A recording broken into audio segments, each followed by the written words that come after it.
नमस्कार छात्रों।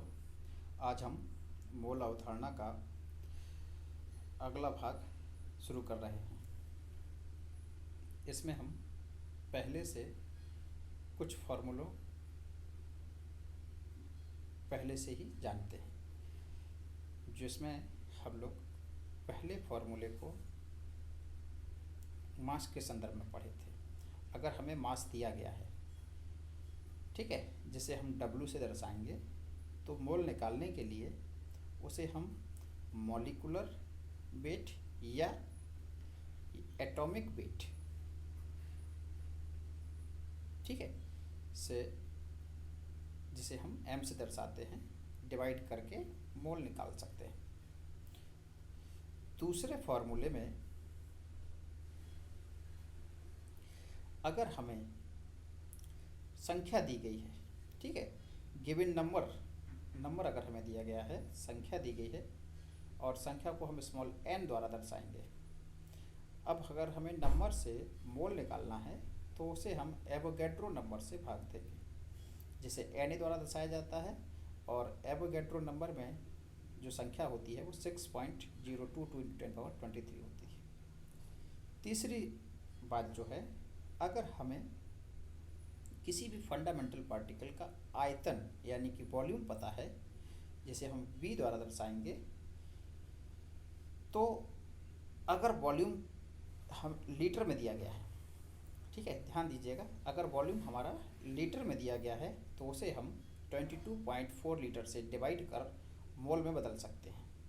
तो इस तरह से ये तीनों फॉर्मूले हैं जिनसे हम मोल निकाल सकते हैं। अगर मास पता हो तो मोल निकाला जा सकता है, नंबर पता हो तो मोल निकाला जा सकता है, आयतन पता हो तो मोल निकाला जा सकता है। और इन सभी फार्मूलों को इक्वेशन मान लिया जाए तो इन सभी की जो लेफ्ट हैंड साइड है वो मोल है और लेफ्ट हैंड साइड सेम है, तो हम इनकी RHS को आसानी के साथ कंपेयर कर सकते हैं। RHS को कंपेयर करने पर तीन नए फार्मूलों का उद्गम होगा। अगर हम पहले और दूसरे फार्मूले को देखते हैं तो W/M = स्मॉल n/कैपिटल Na, ठीक है, ये फार्मूला हो गया जो द्रव्यमान और संख्या में संबंध स्थापित करता है। पहली और तीसरी इक्वेशन को तुलना करने पर W/M = V/22.4, ठीक है, ध्यान दीजिएगा, यहाँ पर वॉल्यूम आपका लीटर में रहेगा, तो यहाँ पर भार और आयतन में संबंध होगा। और तीसरी इक्वेशन जो इक्वेशन 2 और 3 से लेकर करेंगे तो N/Na W/22.4, इस तरह से ये तीन और नए फॉर्म तैयार हो गए। तो ये तीन सिंपल और कॉम्प्लेक्स फार्मूले की सहायता से हम बहुत से छोटे साधारण क्वेश्चन जो गलत हो जाते हैं उन्हें हम कर सकते हैं। पहला क्वेश्चन हम देखेंगे कि मान लीजिए कि 196 ग्राम सल्फ्यूरिक अम्ल में, ठीक है, 196 ग्राम सल्फ्यूरिक अम्ल में उपस्थित अणुओं की संख्या, 196 ग्राम सल्फ्यूरिक अम्ल में उपस्थित अणुओं की संख्या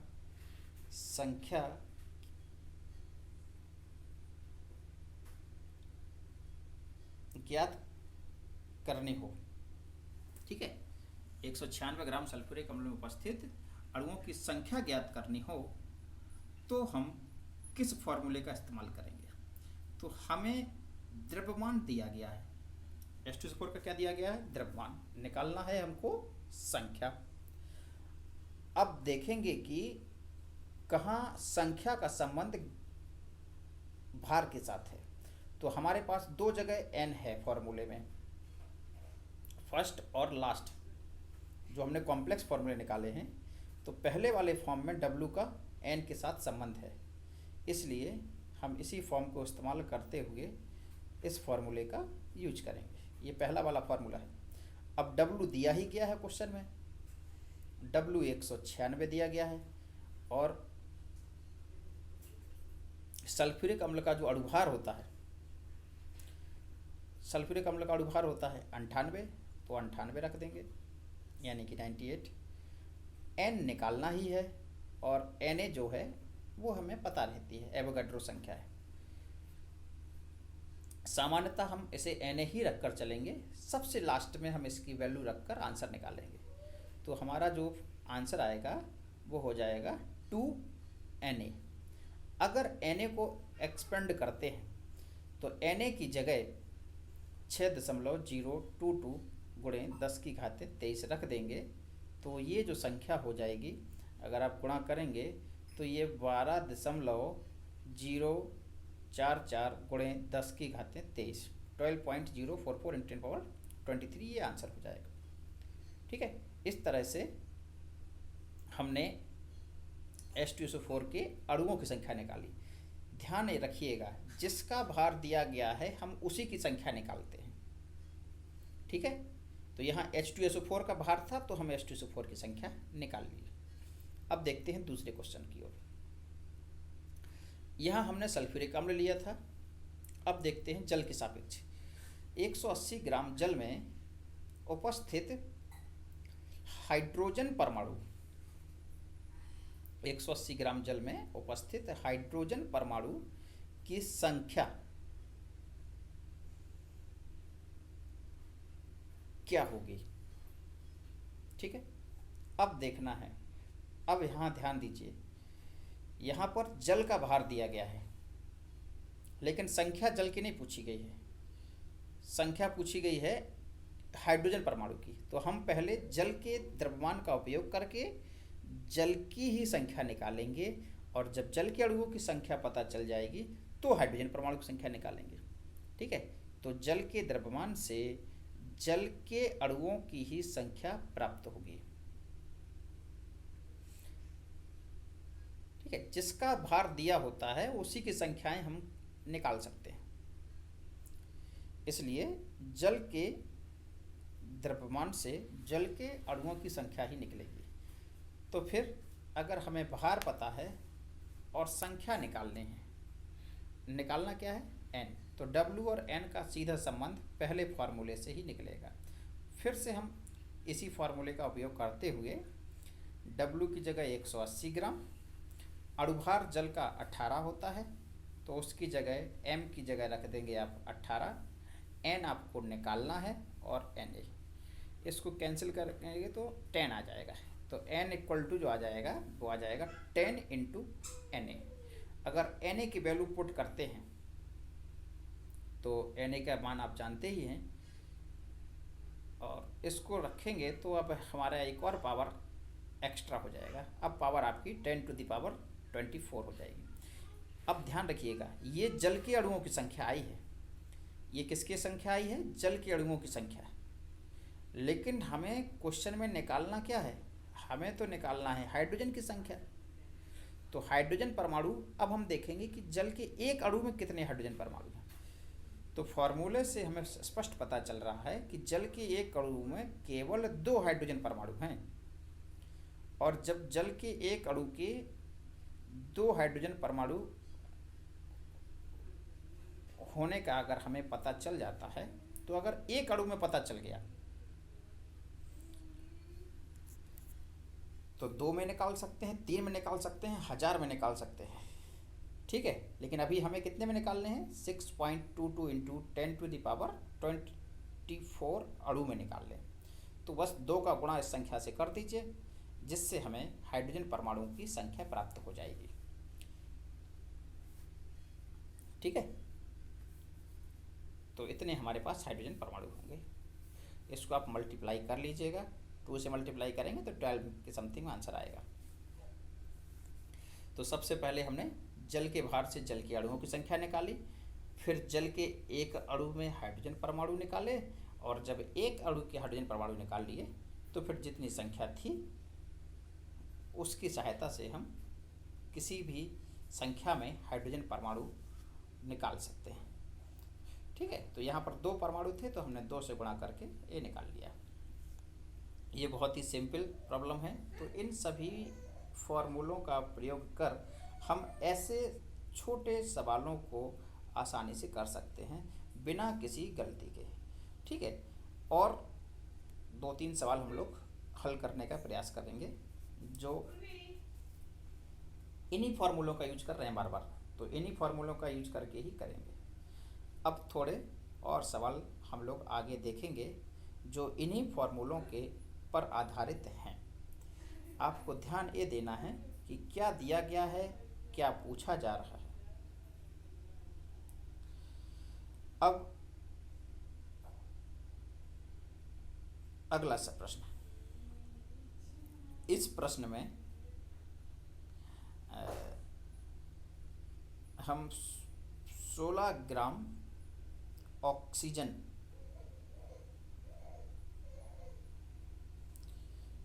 अणु में उपस्थित, ऑक्सीजन अणु में उपस्थित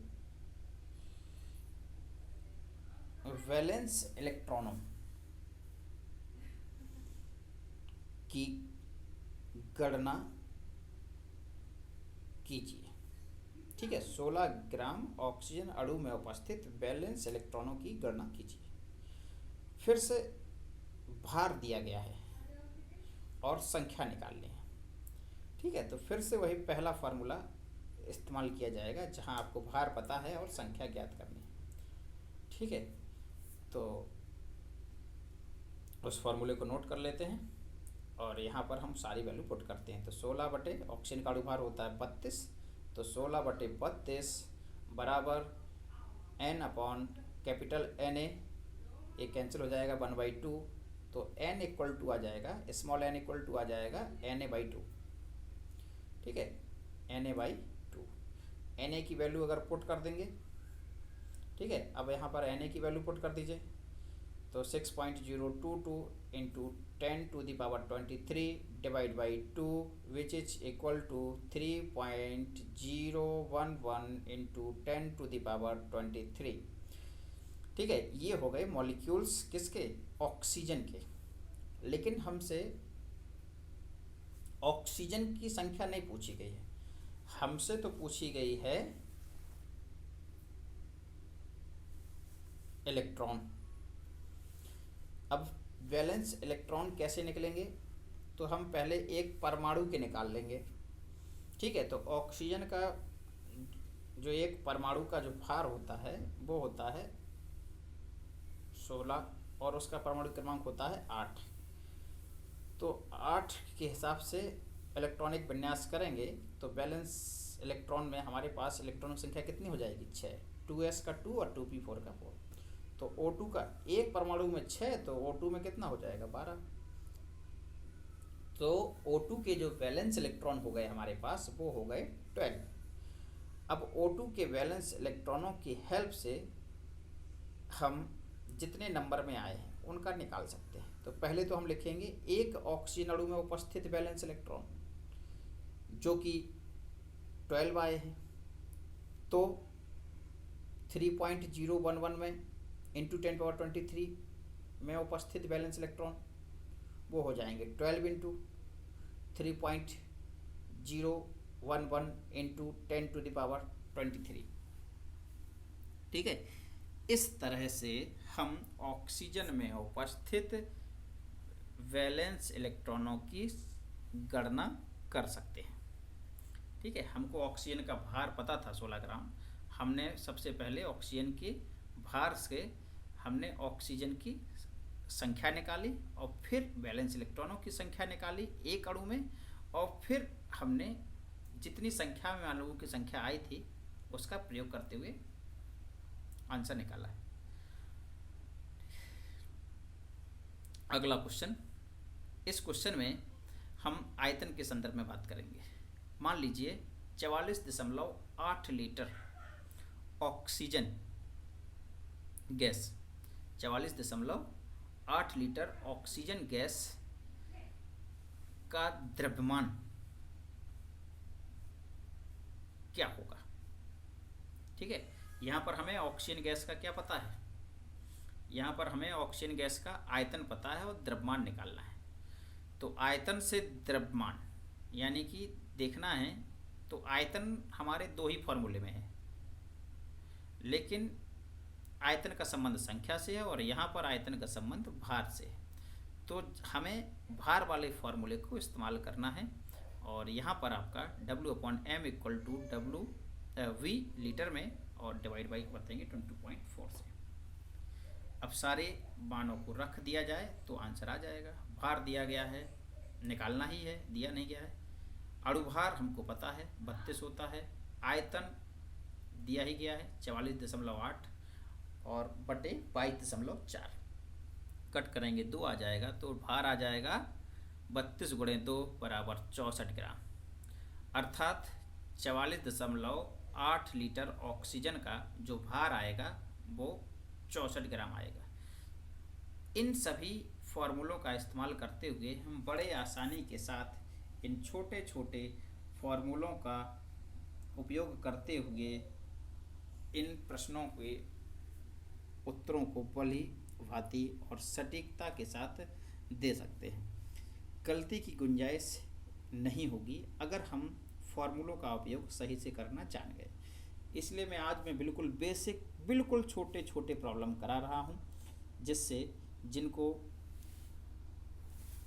करने में कहीं भी कोई गलती ना हो पाए।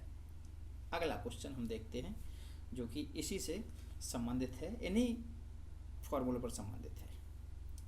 मान लीजिए Na+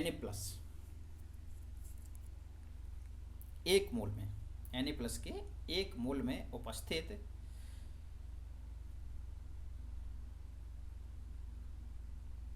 इलेक्ट्रॉन,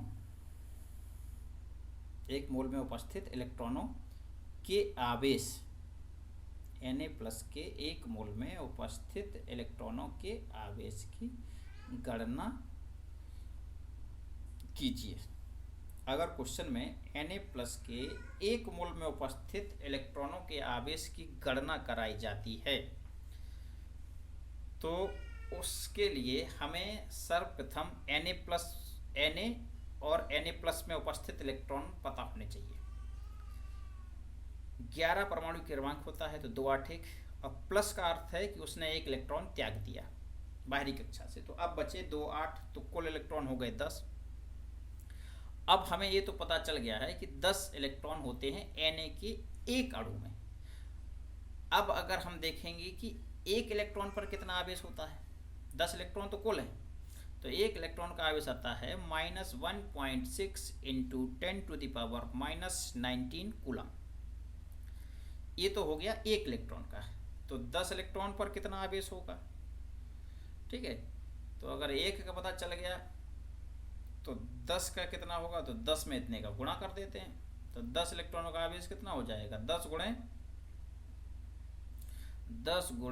1.6 गुणे 10⁻⁻19 कूलम। ध्यान रखिएगा मैंने यहाँ पर माइनस हटा लिया है, क्योंकि हमें ये पता ही है कि इलेक्ट्रॉन का आवेश निकाल रहे हैं तो इलेक्ट्रॉन का आवेश तो नेगेटिव ही आएगा। तो ये तो 10 इलेक्ट्रॉनों का आवेश हो गया, लेकिन हमें कितने Na का निकालना है आवेश, हमें 1 मोल का आवेश निकालना है। तो अब हम देखेंगे कि 1 मोल में कितनी संख्या होती है, तो 1 मोल में संख्या होती है Na, ठीक है। तो 1 मोल में Na+ की जो संख्या होगी वो होगी Na, ठीक है। 1 मोल Na+ के इलेक्ट्रॉन पर आवेश जब हम निकालेंगे तो 1 मोल में जो 10 गुणे 1.6 10⁻19 कूलम और साथ में Na से मल्टीप्लाई करेंगे, ठीक है, क्योंकि 1 मोल था तो Na की वैल्यू रख दी। अब चार्ज और Na का जो मल्टीपल है वो लगभग 96,500 कूलम आता है। और आपको यह पता होगा या नहीं पता है तो समझ लीजिए, इतने चार्ज को हम 1 फैराडे कहते हैं, ठीक है। तो 96500 कूलम को 1 फैराडे कहा जाता है, तो हमारा आंसर फैराडे में आ जाएगा 10 फैराडे, ठीक है। तो अब ये डायरेक्टली आप ये मानकर चलिए कि जितने इलेक्ट्रॉन होते हैं, इलेक्ट्रॉनों का आवेश हम इलेक्ट्रॉनों की संख्या में फैराडे का मल्टीप्लाई कर देंगे ट्रिकी तौर पर। तो यहाँ 10 इलेक्ट्रॉन थे तो 10 फैराडे हो गया, ठीक है। तो जितने मोल फैराडे आपको निकालना है उसमें मोल का निकालने में फैराडे आ जाता है, ठीक है, एक इलेक्ट्रॉन का चार्ज पता है, लेकिन एक इलेक्ट्रॉन एक मोल का कह देंगे तो उतने फैराडे हो जाएगा। ठीक है, अब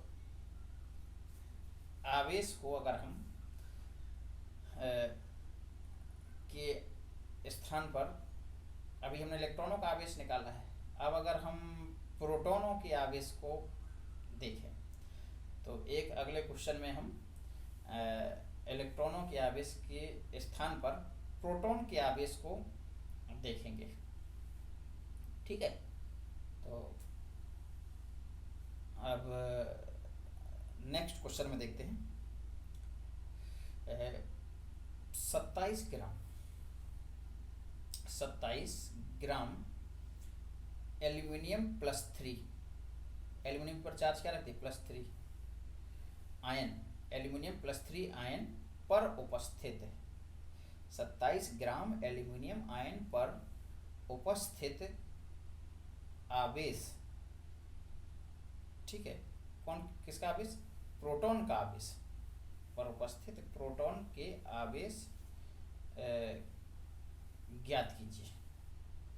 तो अब 27 ग्राम एल्यूमिनियम +3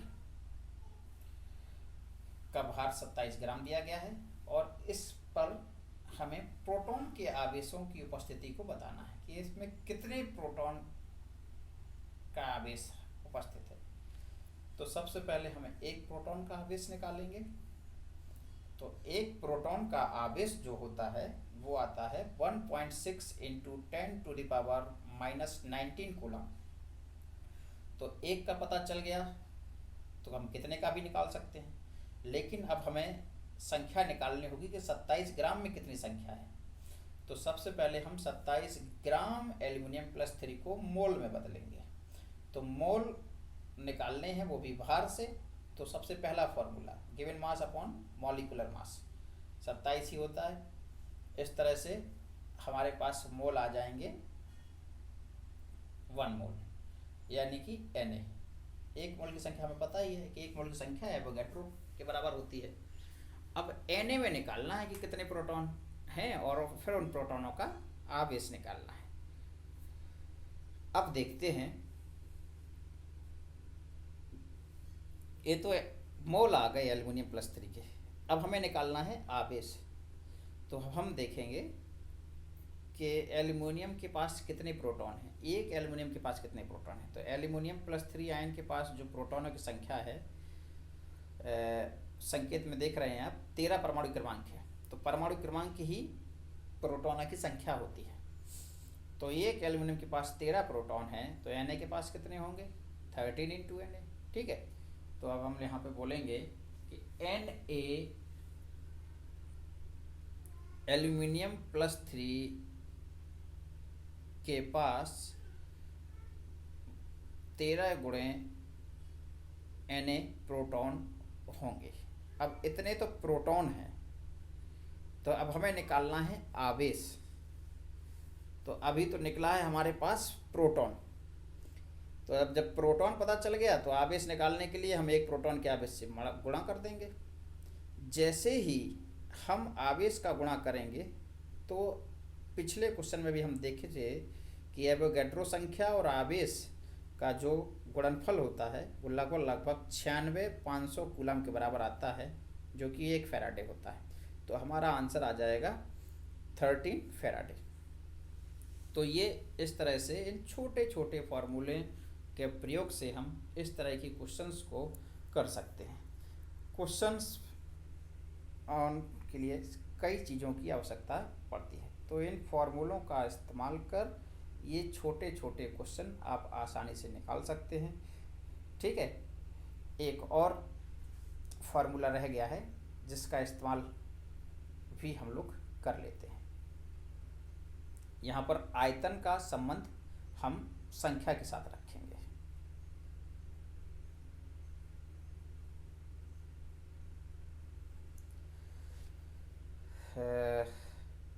चलिए इसको अमोनिया के सापेक्ष करते हैं। कितना लिया जाए, 100 लीटर ले लेते हैं। चलिए 100 लीटर NH3, ठीक है, 100 लीटर NH3 यानी कि अमोनिया गैस में उपस्थित अणुओं की संख्या ज्ञात कीजिए। 100 लीटर अमोनिया गैस में उपस्थित अणुओं की संख्या ज्ञात कीजिए। ठीक है, तो अब यहाँ पर आयतन पता है और संख्या निकालनी है। तो आयतन और संख्या का जो संबंध है वो हमारे सेकेंड और थर्ड इक्वेशन से निकलता है, जो कि लास्ट आपकी इक्वेशन है। इस वाले फार्मूले का यूज करते हुए हम लोग आंसर निकालेंगे। n निकालना ही है तो n की जगह n रख दीजिए। एवोगैड्रो नंबर n है। आयतन दिया गया है कि 100 लीटर निकालना है, तो 100 लीटर में 22.4 का भाग दे देंगे। इस तरह से स्मॉल n की जो वैल्यू आ जाएगी आपकी वो 100 divide by 100 into NA divide by 22.4। NA को एक्सपेंड कर NA के फॉर्म अगर रख देते हैं, दशमलव हटा देंगे तो ऊपर एक और जीरो बढ़ जाएगा, तो 1000 यानी कि 10⁻³ इंटू 6.0223 डिवाइड बाई 224। पावर को ऐड कर दें तो 26 हो जाएगी। ध्यान दीजिएगा कि अगर हम ऊपर जो 6.0222 उसके तीनों डिजिट का डेसिमल हटाते हैं तो फिर से पावर आपकी कम हो जाएगी। ठीक है, पावर फिर से आपकी कितनी आ जाएगी 10⁻23। ठीक है, अब इसको आप कैलकुलेटर से सॉल्व करके या मैन्युअली सॉल्व करके आंसर निकाल लीजिएगा, जो 10⁻23 के मल्टीपल के फॉर्म में आपका आएगा। इस प्रकार से इन फॉर्मूलों का इस्तेमाल कर हम ऐसे छोटे छोटे फार्मूलों को आसानी के साथ कर सकते हैं। ठीक है, अगले लेक्चर में हम इन फार्मूलों का उपयोग और कठिन सवालों को हल करने में करेंगे, और ये जो 3 फार्मूले हैं ये बहुत ही आसानी से प्रयोग में हम लोग ला सकते हैं। ये क्वेश्चनों के स्वरूप को बहुत आसान कर देते हैं। ठीक है, तो आज का लेक्चर हम यहीं समाप्त करते हैं। अगले लेक्चर में हम और कठिन सवालों के साथ सवालों को हल करने का प्रयास करेंगे। ठीक है, जिसमें लिमिटिंग रीजन हम लोग नेक्स्ट लेक्चर में स्टार्ट करेंगे। धन्यवाद।